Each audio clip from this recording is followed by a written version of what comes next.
birthday. They said I'd spent my life sacrificing for them. Now it was their turn. They booked a trip to Rome, planned every detail, chose the hotel, arranged the flights, even insisted on paying for dinner. I felt proud. I believed I'd raised grateful children ... at the airport. They laughed and took family photos. Everything felt perfect. My daughter suddenly smiled. "Dad, let me hold your passport. You always lose things." I handed it over without a second thought. A few minutes later, I went to buy coffee for everyone ... When I returned, the seats were empty. My children were gone. My suitcase was gone. My passport was gone. Even my phone had vanished, still charging beside my bag. At first I thought they'd moved to another gate. I searched every corner of the terminal, called their names, asked staff for help. Hours passed. My flight departed without me. Airport security reviewed the cameras and confirmed something I never expected. My family had boarded the plane together, carrying every one of my belongings. They'd left me behind on purpose. I spent the night with airport officials and my embassy, filing reports, arranging emergency documents. One officer quietly asked why my own children would do this. I had no answer. Later that evening, I learned the real reason. My children believed I'd secretly transferred all my savings into a retirement account they could never touch. They thought abandoning me overseas would pressure me into giving them access to everything once I got home. They had no idea how wrong they were.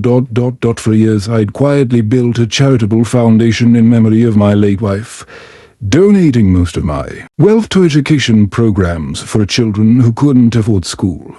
Only a small amount remained in my personal accounts. The money they expected simply wasn't there. The embassy contacted local media after my story gained attention among stranded travelers. Reporters interviewed me about surviving after being abandoned by my own family in a foreign country. The story spread fast across television and social media. The next morning, while my children were sightseeing in Rome, they looked up at a TV inside a hotel restaurant. My face appeared on every screen. A father abandoned at the airport by his own family during his birthday trip.